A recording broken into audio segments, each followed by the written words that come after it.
Hi, welcome back to Happy Apple Core Homestead and welcome to my potting shed. Today we're going to go step by step on how to grow your own starts. We'll be planting seeds directly into these seed trays, and in 4 to 6 weeks, depending on what they are, they will be transplanted out into the main gardens. By the time you finish this video, you will be armed with all of the information that you need to head on down to the hardware store and pick up all of the supplies to make this happen for you, as long as you have a space, of course. First thing we're going to do is I'm going to tell you about these seed trays. These are the seed trays that I use. They're okay. I mean, this is probably the third year that I've had this particular set, and they don't fall apart too bad as long as we're pretty gentle with them. It comes with a bottom, and they sit in just like this. 72 holes in here. We've got 16 trays, so that means over the course of the next day or two, maybe even today if I can, we are going to plant over 1,000 seeds. That's really exciting, you guys. In this tub here, I have the medium that's going to go into these holes. It is a 50% peat moss, 50% vermiculite mix. This is how I prefer to plant my seedlings. I have an excellent germination rate. The plants do really well. You can't just leave them in this. There are some other steps, and I'll get to that in a little bit. But the very first step we're going to do is we're going to fill this up with the peat moss and vermiculite. And I think you can probably see this is one of my bags of peat moss.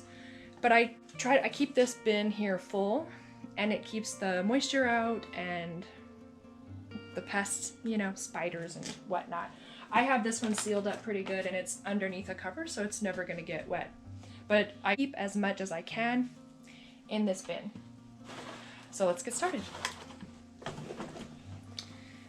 And this is, I think they make machines for this, but I don't have one. So I just start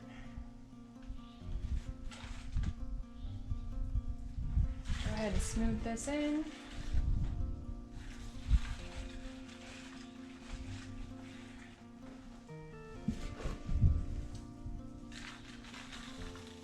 Some of you may be wondering, can I just go out and, use regular potting soil or dirt from my garden or compost or something like that? And there are several schools of thought on that. A lot of people will say, well, if you're going to do that, you need to sterilize the dirt. And that sounds like a process to me that I don't have time for. And I've been using this method for years, and my plants are always really, really happy. Once we get the tray initially filled, you're going to want to compress down each one of these.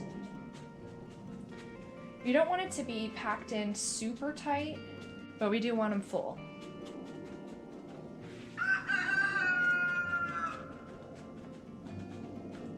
This is a time-consuming project. I recommend putting on your favorite music or your favorite podcast, or you can just listen to the chickens. Whatever you gotta do. I have a hard time with fiddly work. I get distracted really easily. I get bored really easily. And even though this is one of my favorite things to do, I really like to have some side entertainment, whatever that may be. So pick your favorite side entertainment and a bottle of water.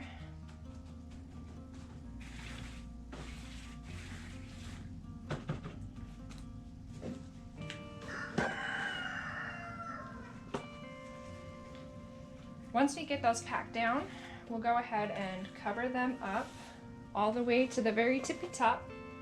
Once we put the seed in here and put the water in, it's gonna go down a little bit. So I like to keep them all the way to the very, very tip top. If you have any big chunks, break those up because the seeds will have a hard time getting through them. Every once in a while there'll be a stick, kind of like a little stick in here. I just chuck those out like that.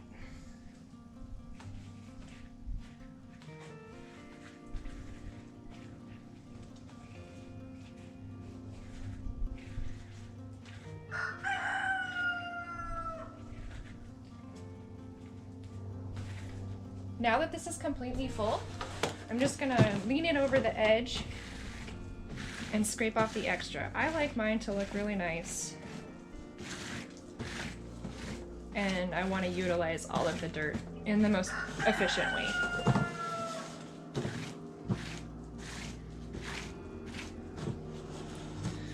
And there we go. There's our first one. 1 down, 15 to go.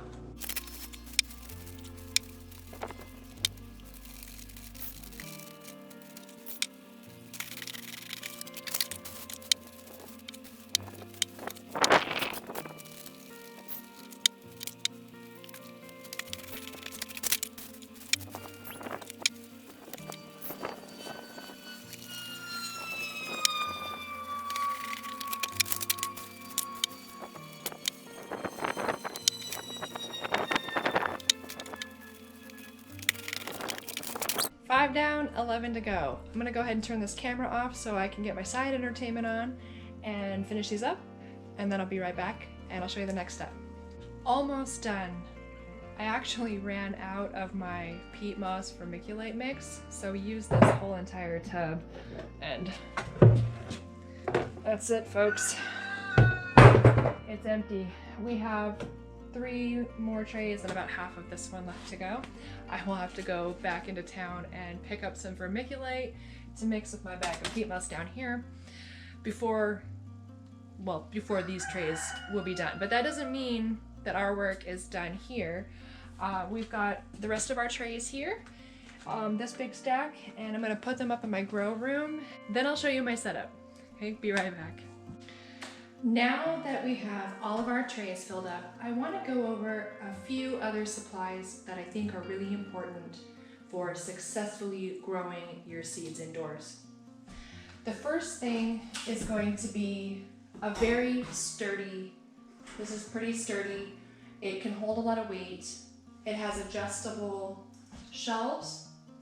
So start with something like this, if you can and if you have the space. I'm gonna get back to this in just a minute. This here is a seedling heat mat. I don't use it. I keep this room here. This is like my all-purpose room. I do pottery here with my pottery business. I have a gym, and I do my beekeeping work, you know, like with the wax and whatnot. I do those kinds of things up here in this area. But I keep this room temperature controlled while I'm growing my starts. If you can't do that, or if it gets super cold in your grow space, for some sensitive seeds, you can use one of these grow mats. Another thing that I find extremely important is a timer. So I will get back to the lighting and I'll show you my setup on the other side of this for, you know, like how we arrange the cords for the lights. But I find that plugging in the main strip that has all of the other lights on it into this just makes life so much easier, because then I don't have to come up twice a day to turn the lights on and off. You're gonna wanna set your timer for 16 hours of light and the rest of the hours in pitch dark. So definitely, if you can, make that the nighttime, but if you have windows like I do. I'm gonna show you something, because if you can see here, the last time that I was working with this, I had to adjust the shelves. This isn't always necessary. I had a special thing that I was growing, and so I needed to not only move my lights, but I actually had to move the shelves. And this mallet is exactly what we need for that. And if it's not too loud, I'll show you how that works with this cabinet. Another important thing, now I don't have running water in this building, so every couple of days, especially if you have as many seed trays as I do, you're gonna wanna bring a 5-gallon bucket full of fresh, clean water. These have to be watered from underneath. We will also fertilize them from underneath. The only time we're ever going to water them from the top is right after we put the seeds in. We will use this turkey baster, grab the water, and I'm not gonna do it because I don't have a seed in there, but just put the water right in to the top here, and that will ensure that the seed has the water that it needs while it's germinating. Then we will also fill the bottom, and I just take the water up, squirt it right in if I'm using the turkey baster, but I have an even better method for that.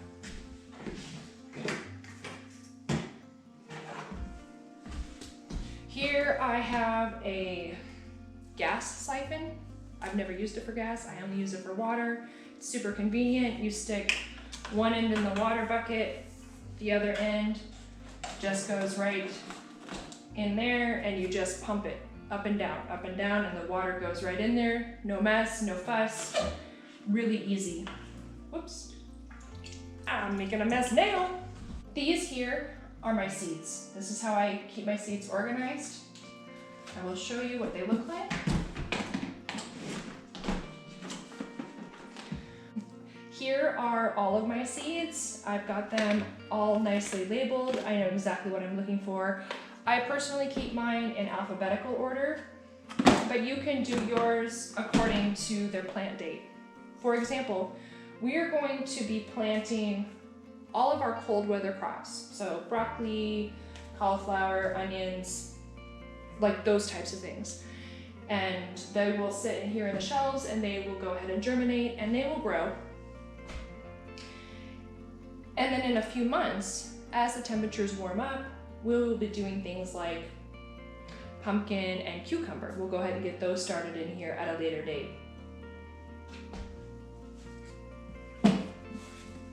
I love this. I really have a healthy respect for our technology, and I will show you how I use technology for my gardening. But I find this to be really, really super valuable. And this is a garden journal that a friend of mine from Canada gifted to me. And in here there's all kinds of things. I'm not gonna go through everything, but I'm just gonna show you. It has every date and then 10 years. So here's a project that I did in 2019 on June 19th. And this is just fabulous. I can look back every year and say, well, when did I start my starts, or when did I plant my broccoli, when did I put this out in the garden? And I don't have to go back through, hundreds of thousands of photographs. I've got it all right here. This is very handy, and I highly recommend it. As far as technology, I use the GrowVeg website. It's really reasonably priced. I think it's about $30 a year.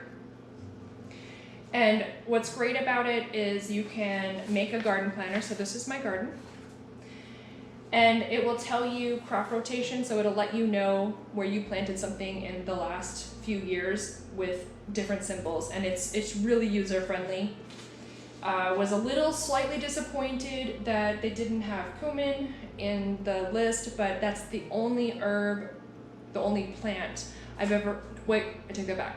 Cumin and cattails. Cumin and cattails are not in their list, but everything else, and I plant a ton of stuff, everything else has been in their list. So this is the garden planner. It reminds me where I'm intending to plant things, because not everything is going to be planted out at the same time. We're doing everything here from cabbage to eggplant, corn, tomatoes, carrots, potatoes, and they all kind of have a little bit of a different time that they're going to go in the ground out there. And some of them are direct seed. I'm not going to plant everything indoors. A lot of it's going to be direct seed. Well, I will do some lettuce in here, but I can also plant that out direct seed. Corn will be direct right into the ground. What else? Carrots are going to be directly in the ground. And of course the potatoes. Over here I've got shallots and garlic. Those are already in the ground. I planted those last fall. And this is really handy. The program that I use will tell me, it'll give me a list of what I'm intending to plant. It'll tell me how many plants I need for my space. And it will also give me kind of a guideline here of, so the blue means planted indoors, the green means planted outdoors, and the orange is the harvest time. So this is very helpful to me, and the reason I bring it up here is so that I know how many seeds to plant. I overplant my seeds more than what I can fit in my garden because I sell them to the community or give them away if somebody is in need of food security. This little guy here is just for misting. I almost never use it. The plants almost never need to be misted. Occasionally you're going to find something that will do better that way, but really, as long as you water underneath, you're going to be fine. A word on watering. You're going to want to check your water level every single day. Just pop in, stick your finger in there, and make sure there's water in there. I find that in the beginning, you're not going to need to water it. You're not going to need to water it until those plants get kind of big, right? Because the roots have not grown down and they're not sucking up the water. I do not water them more than once overhead. So I plant the seeds, I give it a good water, good squeeze so that it's completely saturated all the way through till the water starts dripping underneath. And then I also put water on the bottom. When your plants get their first 2 true leaves, so not the first baby ones that come out, but the first 2 true leaves, then you're going to want to fertilize your starts. And I use a liquid fish fertilizer. It works great for my plants. I've never had any problem with it. And again, with the bucket, you will mix in the liquid in with the water and then water your plants. I highly recommend that you open your windows. So that can get really super stinky. Some years are worse than others. And you'll want to check your seed packs as you're going through. You just want to double check that your temperature in your room is appropriate. Some are very, very sensitive. They won't germinate unless it's at a certain temperature.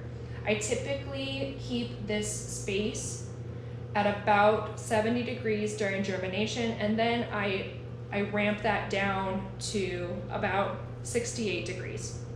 And right now it's 64 degrees in here and the heat is still cycling on. It's actually about 57 degrees outside right now, which is super warm. We're having an unseasonably warm day. So it's kind of nice, great day to be doing these kind of projects. I think that about covers all of the goodies that I have here on the table and the things that I'm going to be using regularly to get these starts going. I want to spend a little bit of time talking about the shelving unit, the lights, and how I got this set up. So I will be right back to show you those things. Let's show you what we've got here. These are standard shop lights, and underneath we've got 4 fluorescent bulbs, and I use 2 warm and 2 cool. I do them every other, so 1 warm, 1 cool, 1 warm, 1 cool. It doesn't matter, you know, if it's cool first or warm first. It doesn't matter whatsoever. Some people will say that you should replace these every 2 years. I don't, but I would encourage you to do your own research and do what you feel is comfortable for you.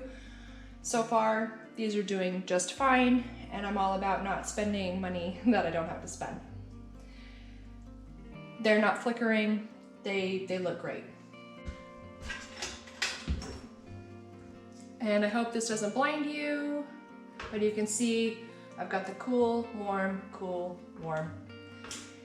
And I do the dual spectrum because some plants need cool, some need warm, and you're just covering your bases. There are different kinds of grow lights that you can use. Whoops. This is another one that's available. And let me see if I can show you what this one looks like. It's not one that I use for any of my vegetable plants. In fact, I don't use it at all. But I keep it because, you know, I might want to, right?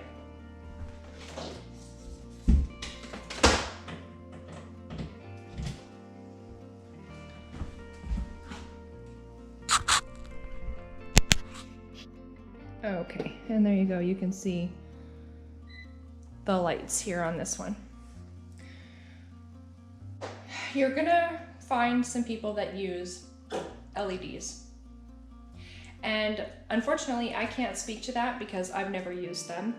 I have watched some other videos, read some articles where people say that they work great. But I just choose to use the fluorescents. It's, I don't know, whatever. That's what I found, that's what I work with. So you can see here that the shop lights match the length of my shelving unit. These trays go in just like so.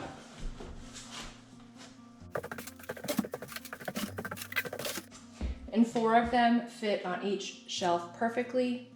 You'll notice that there's a little bit of space here between where the light's gonna shine and where the end of the tray is. And if you want to mitigate that, once in a while, just take your tray and turn it around. Each of these shop lights are strung with a little S hook and some chain link. They are designed to go up and down. So you can move them up like so. This is kind of a two-person job. Don't mind my clunkiness. They hook right onto these and they pop right off.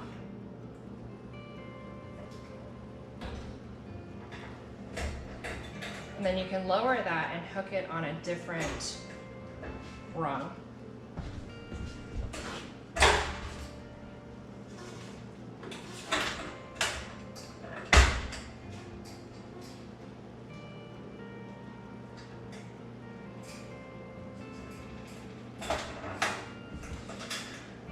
So obviously this is too low, right? Because a tray would never fit here. I just wanted to show you how the adjustments work. You want your light to be about 2 inches above your planter, your planter box. So you're gonna wanna lower this till it's about right here. As your plants grow, you want the ability to move your shop light up to give them space. If your plants grow and they're way up here, you could risk them getting burned. We don't want that. But if we say, well, I don't want to have to lower it up and down. Let's say you put your plants in here and they germinate and they start growing and they do their thing. What's going to happen is this light's not going to be strong enough. So they're going to start going over here to my window for their light source. And that's going to result in a tall, skinny, spindly plant. And that is not going to be something that's going to be strong enough to plant in your garden. You want to give these starts the best possible start that you can. And that would be by providing adequate light, adequate water, and a fertilizer. Now that you know how to move the shop light up and down, sometimes you actually have to move the shelving. I'm going to remove. You can see here, this is the standard range that I work with.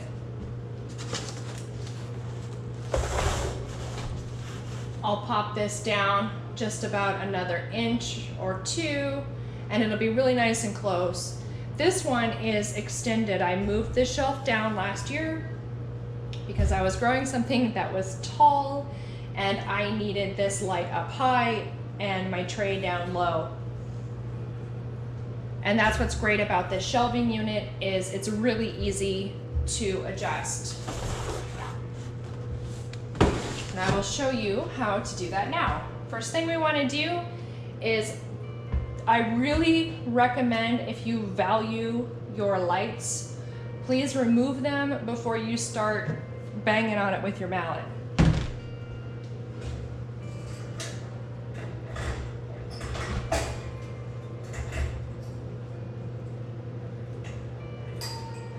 We're just going to be nice and gentle when we're taking this light down.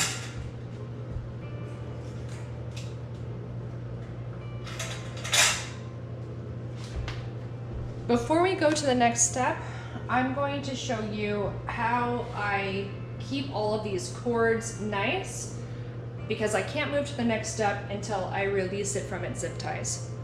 Each of these shop lights come with a cord that has to be plugged into the wall and a little dangly here that can turn them on and off. When the plants are growing, I will leave those in the on position and they will be controlled by the timer that I showed you earlier. For the ease of organization, we have them zip tied up here and all along the edge, and they all get zip tied together, which is why this one that we're about to take off to show you how to adjust the shelving, this one we have to take the zip tie off, and that's what this tool here is for.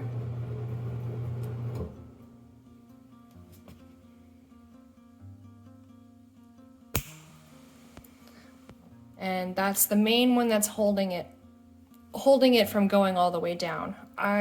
If I'm holding my phone with one hand and taking my zip ties off with the other, then this is going to come crashing down and it will mess with the integrity of the fluorescent bulbs.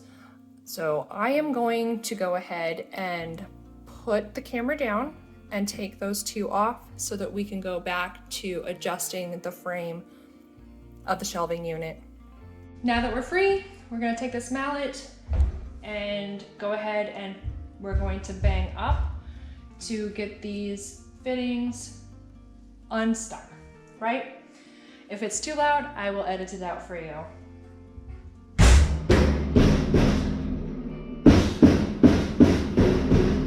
I'm not sure if you've ever changed a tire.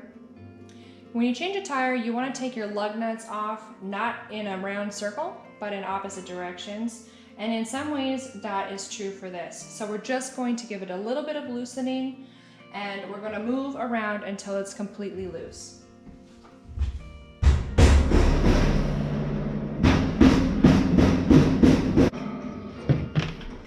Now I've got a screwdriver here to release this right here. So I want this here. Let's snap that back in place and get the other four back on in the same configuration. You'll probably notice I'm wearing a different set of clothes, and that is not because I ran into the main house and changed real quick. It's because this is actually another day, a different day. I did end up going into town and getting the other bag of vermiculite that I needed to finish filling my trays. I readjusted all of these shelves so they're the proper height. Now remember, with the chain that we have on these shop lights, I will be able to lower and raise the lighting depending on how tall the plants are. You're going to want your light to be about 2 inches above your plants. Last thing that we need to do before we go ahead and get started with planting the seeds is to just re-zip tie these cords so they look nice and pretty. Over here, I know you can't see it, but the timer I showed you earlier has been set, and now I don't have to do anything at all with the lights. They will come on at 5 a.m. and turn off at 9 p.m. I think. Yeah, 9 p.m. I gotta go get bigger zip ties. I'll be back. Unfortunately, I didn't have any, except for one long black zip tie, so it's not going to be perfectly aesthetic. It'll have to do.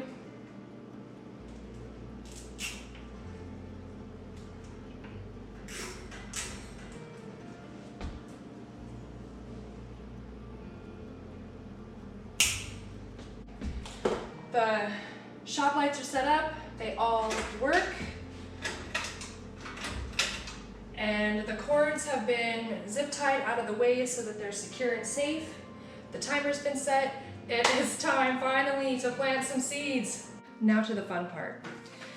I have this that I showed you earlier. This is my plant list, and it gives me the handy dandy reminders of when to plant indoors or outside and when to harvest, etc. I have highlighted the ones that I'm going to be planting today. It's March here right now in Zone 8B, and I have a list of things that need to be planted right now. There are other plants that will be planted indoors in a couple of months. But for now, we're gonna do lettuce, marjoram, onion, oregano, parsley, pepper, sage, basil, broccoli, Brussels sprouts, cabbage, cauliflower, celery, chamomile, eggplant, sunflower, tarragon, and tomatoes. We have a busy day ahead of us. First things first, we're going to jump into our seed boxes and pick out all of the seeds that we'll be planting today. And we have to do a little math. We have to determine how many of the seeds we want to plant and how many available seed pods do we have. We have just over 1,100 available spots to grow seeds. And I know, both because of my program and because of my head, I know how many plants we need to grow. Let's get started with that. I have all the seeds pulled out here on the side that we're going to be planting today. I spared you all of the time I spent doing my math. It's really useful before you get started to know how many seeds you really need to plant based on how many spaces you have available, right? And you want to know how many plants are going to fit in your garden, and that's what my original program laid out for me, so I knew that ahead of time. And I also grow extra starts for the community. I sell them or give them away.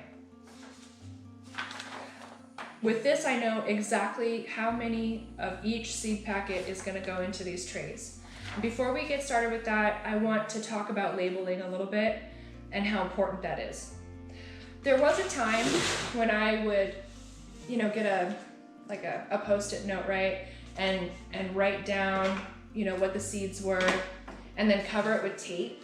But you know what? It doesn't really work. It doesn't work good at all. Most especially, it doesn't work in the hardening off phase, which is after the seedlings have grown and it's time for them to be transplanted outdoors.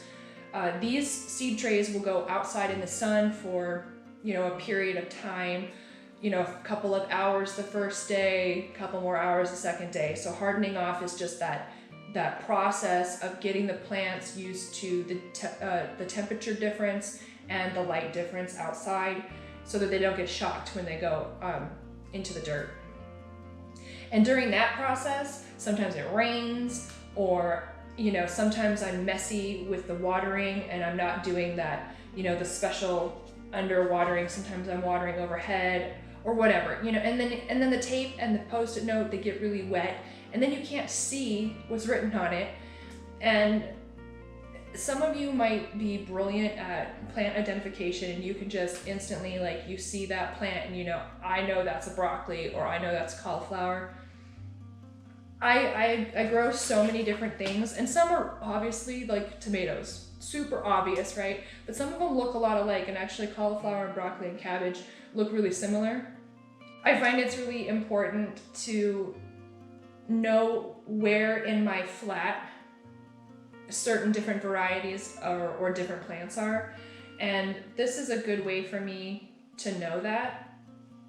And once some of the plants are going to go directly into the garden after they're done growing up, and some of them are going to go into bigger pots, which will then be given to a customer, and they want to know what the plant is, what variety the plant is, for their own records. So it's really important that we keep our records straight and accurate.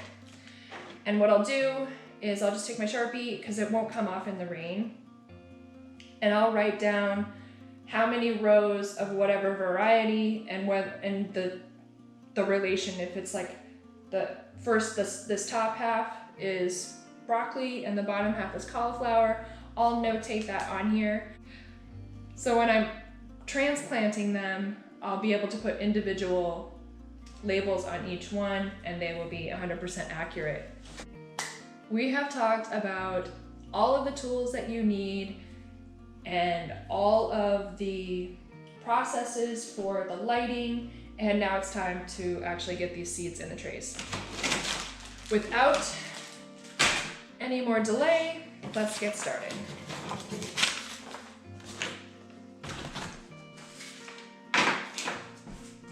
I'm just gonna go alphabetical. Oh, I noticed as I was going through my list that I still don't have the sunflowers and the oregano.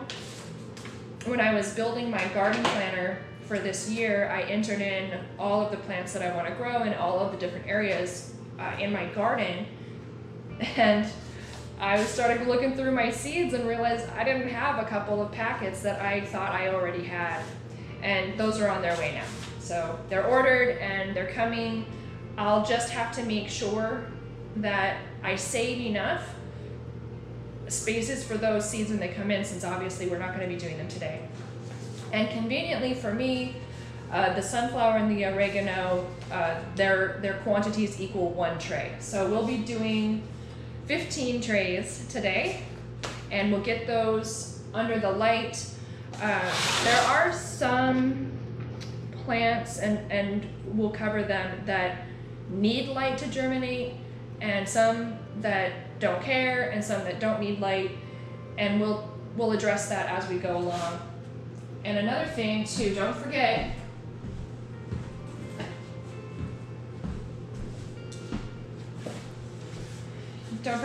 to write down how much you planted, what varieties you planted in your garden planner book or in your notebook that you keep for year to year.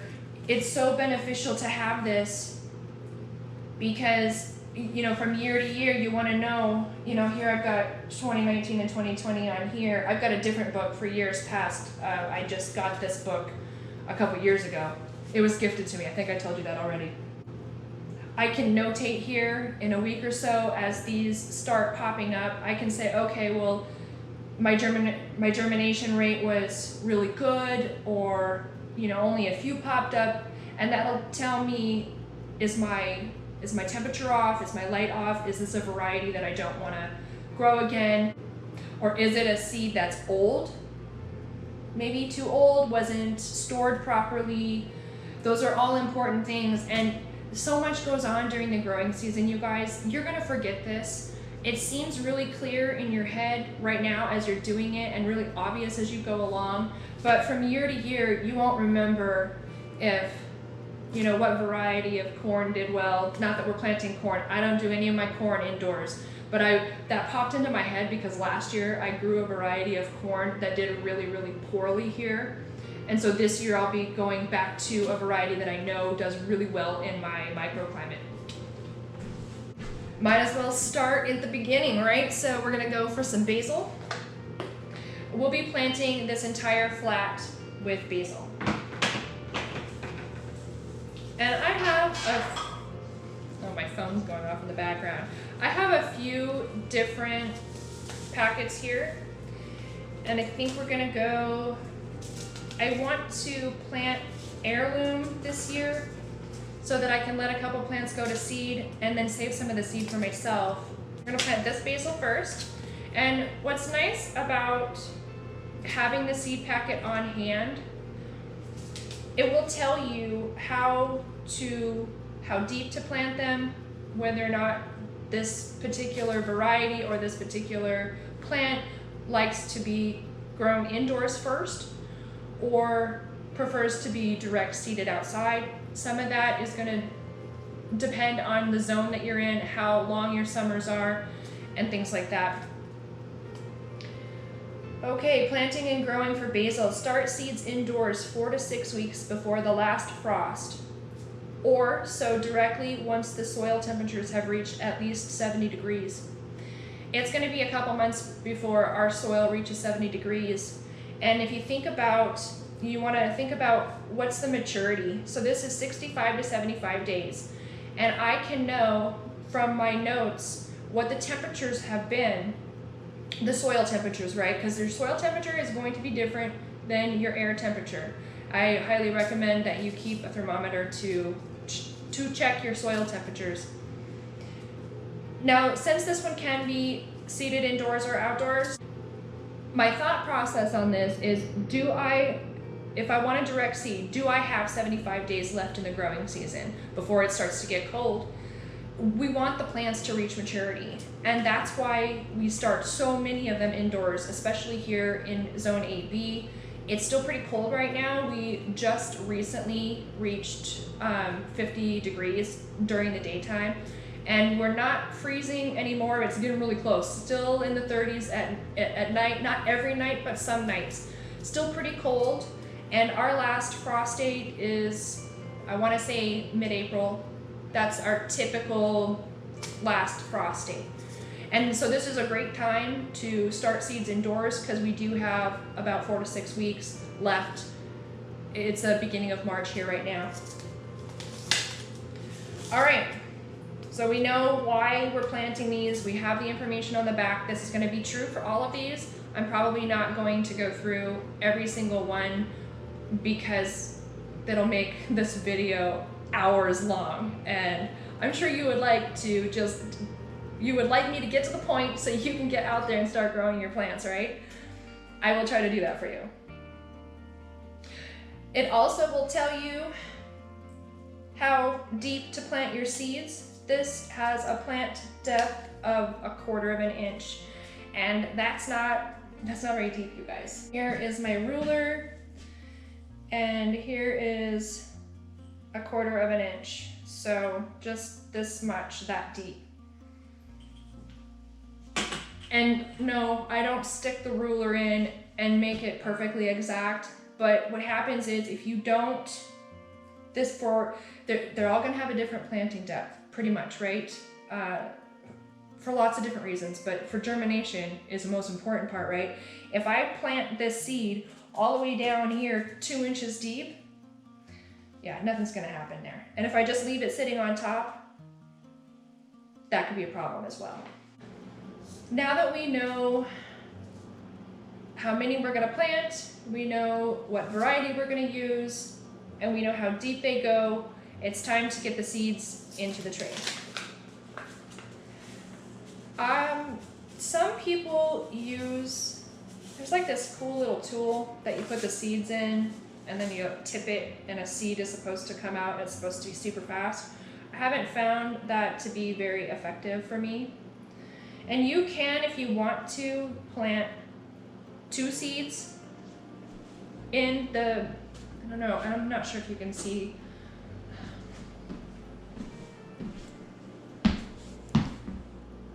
If you can see how tiny these are, they're very tiny.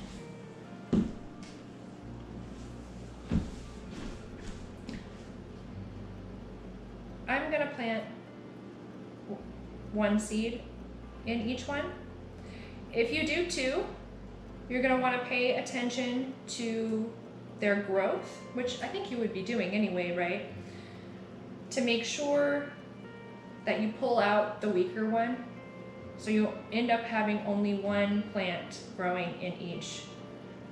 And this is for the basil. There are other herbs that we're gonna be growing that are different, that will require more seeds. I'm gonna finish these up and we'll go to the next step. It looks the same, right? But these all have basil seeds in them now. And some of them have a couple of seeds in them and some of them don't. And I'll just keep an eye on them as they're growing, and I'll thin them out as needed. So don't feel shy about putting more than one seed in. It's not a big deal. If 3 seeds get in there, you'll be able to thin them if you need to. As you saw, I was just putting them on top of the soil, and since the depth of planting is only 1/4 of an inch, you want to think about when I put the water on, the seed's gonna kind of go down just a tiny bit more. So what I do is I just kind of stir up the soil a little bit, and it'll get down there to the right depth. I did my label. I do not stick it into the soil, just right into the container. And I put my soil away. I put my seed away so that we don't get it wet. If you get your seeds wet, the ones in the packet, then your seeds are going to be ruined. This is the only time that I will be watering with a turkey baster. From now on, all of the watering will be done with the siphon that I showed you earlier. I water from the top because it takes a long time for the water to absorb up from the bottom. And this just gives it a head start. But it's not realistic to water like this all the time. It takes a really long time. And when you have to water every other day, it's just not good time management to spend 2 hours watering when you could do it in 20 minutes. When we're all done planting, I'll use the siphon to water every single one of the trays from the bottom. I'll get this finished with the watering on the top here, and we'll move on to the broccoli. Got our basil over here hanging out. Now we're gonna move on to the broccoli. We're gonna do, again, an entire flat of broccoli, but we're gonna grow 2 different kinds. They're both heirloom, which means I can let one of my plants go to seed and collect them for next year. This one is Calabrese, and it has a tighter head, and this is the Umpqua, which is when you go to the grocery store and you see baby broccoli, that's what this is. It has a little bit of a different texture, and instead of being one big head per plant, it comes out in different shoots and throughout the season. It's really cool. You can go out there and just snip off the shoots that are coming off. They got a little head on the top that's kind of looser, right? And go ahead and cook those up and eat them, and the plant will continue to put those out until it goes to seed. So it's pretty fun. One of my favorite ones to grow, but sometimes people do like to have the tighter head broccoli, and that's fine too. The soil depth for this is also 1/4 of an inch. We're gonna do it exactly the same as we did the basil. And these seeds are brown, bigger than the basil. And I'm just gonna do the same thing I did last time, 1 seed per pod. And I'm gonna do them equal, so there'll be 36 of each different kind of seed. And I got 2 in there, so I'm gonna take it out. You don't have to. If you get 2 seeds, just like with the basil, no big deal. Just pull out the weak one as they start to grow.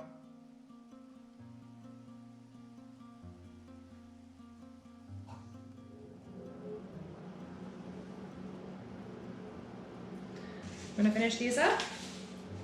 We'll move on to the next one. Broccoli is all planted. We'll move on to the labeling. That one, the basil, had only 1 variety of basil. Excuse me. Okay, I recorded that whole conversation. I'll edit that out of the video. Back to the task at hand. We're going to label this so that we know which orientation has the different varieties of broccoli. Just like that. In it goes. And then, since it's 1/4 of an inch depth, just like the basil, just do a little mixing here with our fingers to get it down into the top layer of soil. Well, I shouldn't call it soil. The peat moss and vermiculite. Once this is done, I'm gonna water it in, put it over there, and then we'll start on the Brussels sprouts.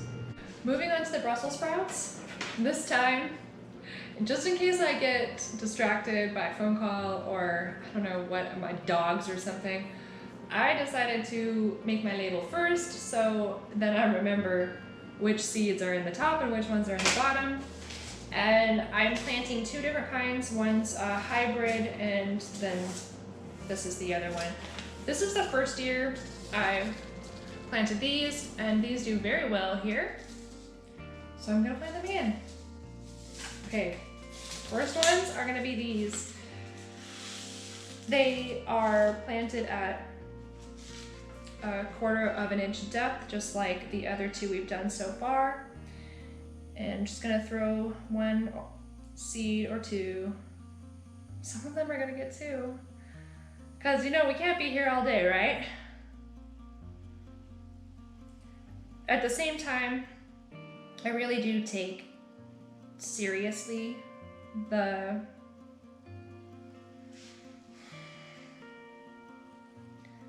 process of not being wasteful. Pruning and thinning and all of that is a natural, healthy part of gardening, but I don't want to be wasteful. If I'm concerned that the germination rate might be low, then I might go ahead. And this is the first time I planted these, and I don't feel guilty putting in a couple seeds knowing that I'm gonna be thinning them out later. I'm not feeling wasteful because I'm still learning how this particular plant is gonna respond in my environment. I'm gonna go ahead and get this flat all seeded up and watered, and we'll move on to the cabbage next. Next up is cabbage. I'm gonna be planting 3 different varieties. I love cabbage, it's one of my favorite vegetables.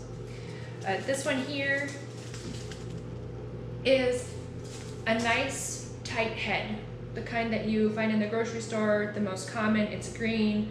I have planted the purple red cabbage. It's really good. It grows really well here. I'm not growing it this year.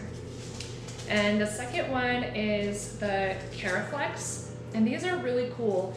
They grow up and they look kind of like this. Like they kind of have this cone shape, and they're just a great cabbage. Doesn't take up a whole lot of space, and it's just neat shaped and it tastes good.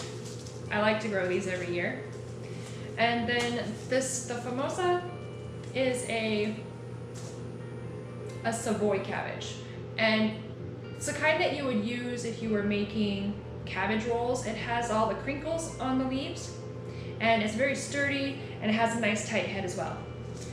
We're growing all 3 of these, and we're gonna use an entire flat, so we'll do 24 of each one of these varieties. The planting depth for these is 1/4 of an inch.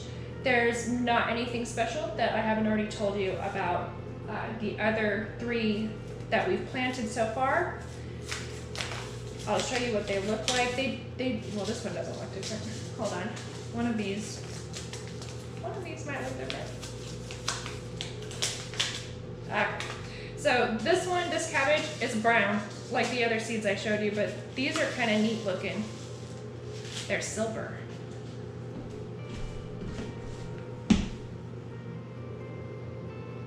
I hope you can see this. Anyway, they're silver. Cool, huh?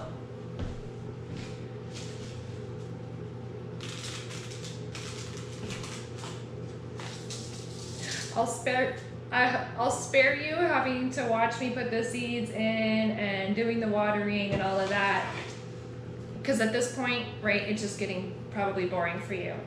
I did my label. Let me get that in. I think what I'm gonna do at this point, I'm gonna look through what I have left. So I've got cauliflower, celery, chamomile, cumin, eggplant, lettuce, marjoram, onion, parsley, peppers, sage, tarragon, and tomato. That's what I have left to plant. I'm gonna look at those and see if there's anything that's super different or super interesting that I haven't already covered with these. And we'll go over those, and then we'll get to the next step together. Rather than, this is gonna take me a couple more hours to finish this up. And I know you don't want to watch me like plunk, plunk, plunk, because that's boring, right? I'll try to just keep this to the interesting stuff. Be right back. Well, we're making pretty good progress here. I wanted to pop in really quick and talk about the bell peppers. These are, well, they're not all bells. One of them is a lunchbox variety, which is bell peppers. They need to be started 8 weeks before they're going to be transplanted. It's still really cold here, like I've mentioned. These would benefit from the heating mat that I showed you earlier. I don't typically use them, but what I am gonna do, my forced air heater is on this far side of the shelving unit, and it's close to the ground. And I'm going to put the peppers in this row here, all the way to the end, where they will receive the most consistent heat. Some of the plants that I'm growing right now do not want to be 80 degrees. These want their soil to be about 80 degrees. And that's why I say if you want to, if you felt more comfortable, you could use the heating mat, and that would ensure that your soil stays the temperature that you're looking for. I'm going to turn the heat up before I wrap this up tonight. Right now it's 64 degrees in this room. I'm going to make sure that's cranked up to 70 degrees before I leave, and it will stay a consistent 70 degrees 24 hours a day. Typically, your soil is going to be warmer than your air on the outside, and so I don't use the heat mat myself, and I have been very successful in growing the peppers under these conditions. But just wanted to remind you that if you wanted to use it for the peppers, you can. They'll be happy. I think they'll be happy either way, as long as you keep your air temperature, about 70 degrees. I'm going to go ahead and finish these up, move on to the next few. I haven't come across any that had any special things so far, other than what we had already discussed. A couple of the seeds needed to be planted at 1/8 of an inch instead of 1/4 of an inch. Other than that, pretty much just the same method that you saw earlier in the video. And as soon as I get these done, I'll be back with you to show you what I'm gonna do next. All right, we're gonna mix this vermiculite and peat moss. We're taking just a quick break from seed planting. I had told you earlier that I ran out of the vermiculite, so I got this big giant bag, and I had this one left over, the peat moss from last year. We have a little bit of a thunderstorm going on, but I think you'll be able to hear everything okay. This is a super simple way that I get this material into the bin so that I have just a good amount of pre-mixed material to work with. It's easier than trying to take a tiny bit of this and put it in there, and a tiny bit of this and put it in there, right? I'm just gonna get right to it.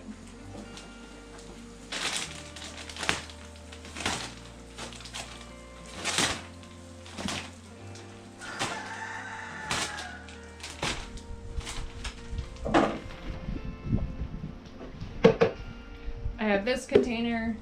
You can use any size you want. This works for me.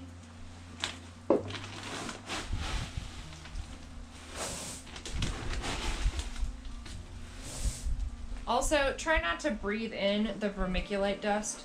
We've got a pretty good breeze here, but you don't want this fine dust in your lungs, so try to be not downwind from the dust.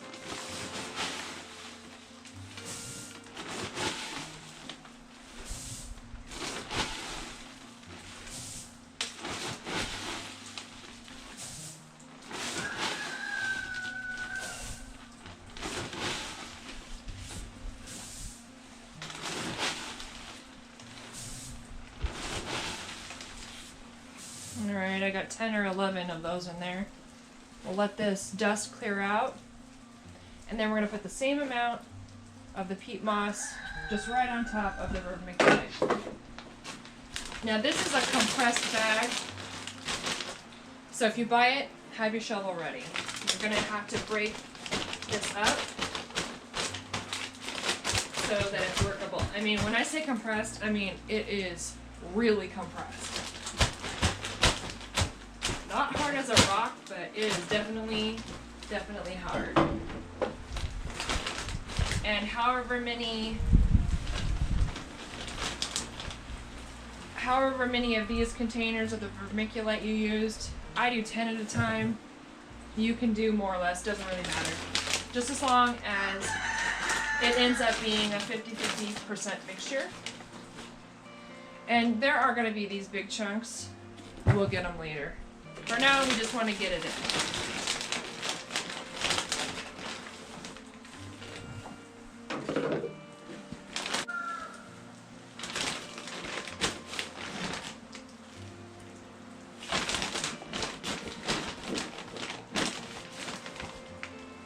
I have this extremely heavy metal pole that we use here around the property, and I'm going to use it as a stir stick.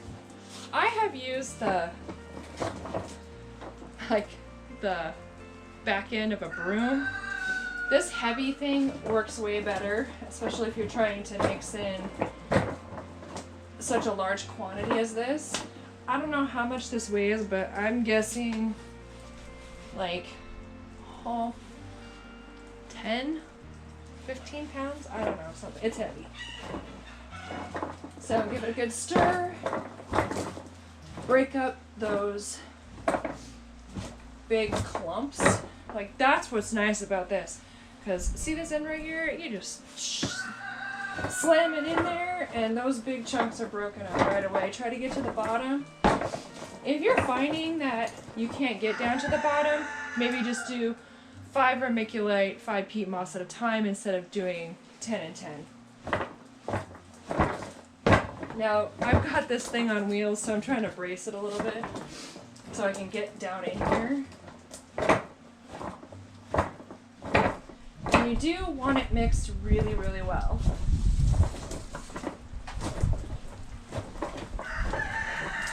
And also, you'll get your workout for the day.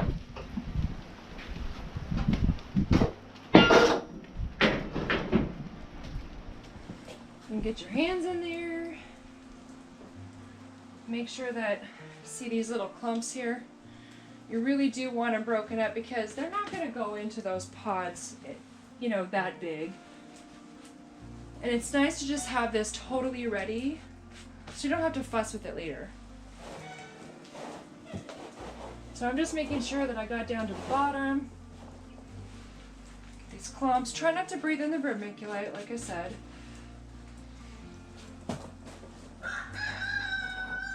I'm sure you can hear my roosters. And if you're watching this and you're my neighbor, I love you. And I'm sorry. And it won't last forever. I promise. I promise. Alright, our bin is full. Now, if you're doing this along with me, don't give up now. It might be cold and windy outside, but you've got to shore up your bags that still have product in them, because if you get distracted and you get about your business and you try to come out here next year, the stuff will be worthless, most likely. So go ahead and take the time now to get these wrapped up in tape.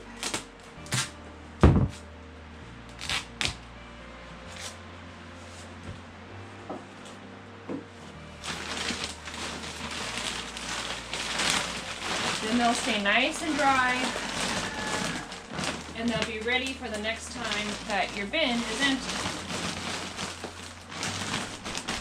So not only do I keep them taped up, but I do keep them under cover. That way, just a little bit of extra protection.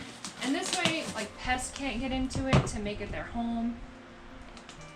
You know, if you live in the country or the forest, you know that mice and other critters, squirrels, you know, they're going to want to use this stuff because it's pretty awesome.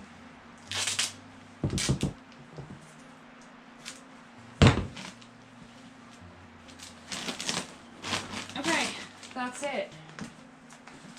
that under cover, and it'll be ready for us for next year. I'll do the same thing with this bag. This is why I left the flaps on it. It's just so much easier to just roll it down.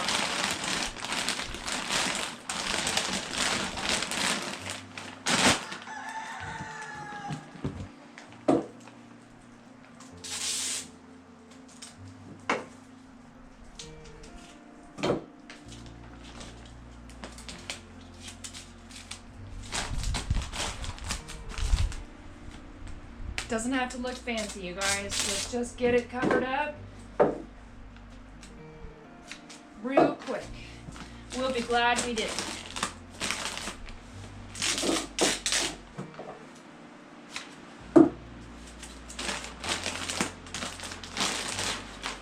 Okay, that's it, folks. We're gonna go ahead and get the last 4 of these seed pod trays filled up with the mixture, get them up into the grow room, and just bust out those last 4 trays of seeds.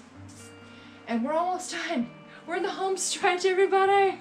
We're back in the grow room. We've got our last 4 trays. Ah, it's the end. It's the end. This has been a long day, so this has been about a 9-hour journey for me. I know that you guys watching this video, it's only like maybe half an hour or so. But this has been an all-day journey, and I am tuckered out.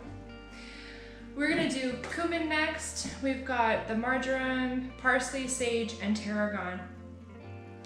They're gonna be split between the trays because none of them are a full 72. We don't need that many. I'm gonna go ahead and just bust these out really fast, and then we're gonna go over to taking a peek at what this all looks like full, and the next step. We're almost done, you guys. Yay! Good job! All right, I have some information for you.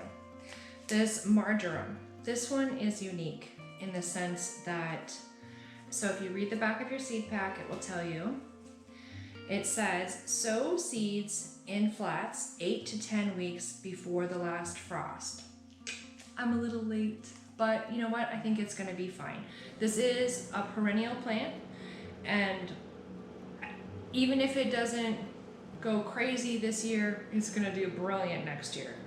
Not super stressed, but let me read this to you. Sprinkle seeds on the top of the growing medium and gently press them into the soil. Do not cover. Seed requires light to germinate. All right, so this is one of those funky ones that I was telling you about. The marjoram is gonna go in 2 different flats. I've got 50 cumin in here, and then the rest is gonna be the marjoram, and then they'll be also in another one. It's underneath the table. If you're like me and you save seed, I highly recommend holding on to your seed pack so that when you harvest your seed, you'll be able to remember easily what you need to do, because you can have that notated. I keep my the seeds that I harvest myself, I keep them in a little glass jar. We can use those sticky labels, or I don't know, cover it with, wrap some twine around it and put a little tag on it, whatever. Doesn't really matter, but if you keep your seed pack for at least being able to label your jars when you do harvest your seed, highly, highly recommend it. Okay. I'm like feeling really amped up right now because it's the end of the line, and I'm hungry and I'm tired and I'm really excited to just let these do their thing. I don't think there's gonna be any other surprises. I guess we'll see. All right, I'm gonna do the marjoram and get to business. Check it out, you guys. Look, we've got 15 trays up here. We finally made it through planting all of our little baby seeds. We have 1 tray left. See, we've got 1 spot here, and that's for the sunflowers and the oregano that haven't come to my house yet, but we'll get those really soon. I will do a video on the sunflower and oregano if we have any action up here to show. Otherwise, I will see you next when these have grown up a little bit and it's time to do the fertilizing. I will just tell you right up front, I use a liquid fish fertilizer in case you want to go out and grab that ahead of time before we go on to the next video. Last thing we want to do is water these in with the siphon that I showed you earlier. There's two different sections on this one I have, a black tip and a plain. The plain is the one that goes right into the tray. Black tip goes into the bucket of fresh water, and you just start. That's it. That's all there is to it. I make sure to do at least 20 pumps, but really you just want to check in the bottom and make sure that it's got a good inch of water. When you first plant your seeds, it's going to be a couple of days. You're going to have a good amount of water in here. But as soon as those little plants come up, you're going to need to come up here every other day to make sure that you're not dried out on the bottom. And as those plants get real big, right, because like the tomatoes and the peppers, those are going to be up here for a good long time. 2 months they'll be up here. And once those plants get large, they will most likely be transplanted into a larger pot, but you will need to check that water every single day. I'm gonna go ahead and get all of these babies watered, and then I'm gonna go make dinner and check on my dogs and my chickens because it's dark now. So this has been an all-day project, and I want to thank you so much for joining me and watching this video. I hope you found it helpful. If you have any tips or tricks that could make this easier, I am really interested to hear about that. But anyway, thanks again. Thank you for watching my video. Thank you for subscribing to my channel and following all of these crazy things that I do around here. I really appreciate you.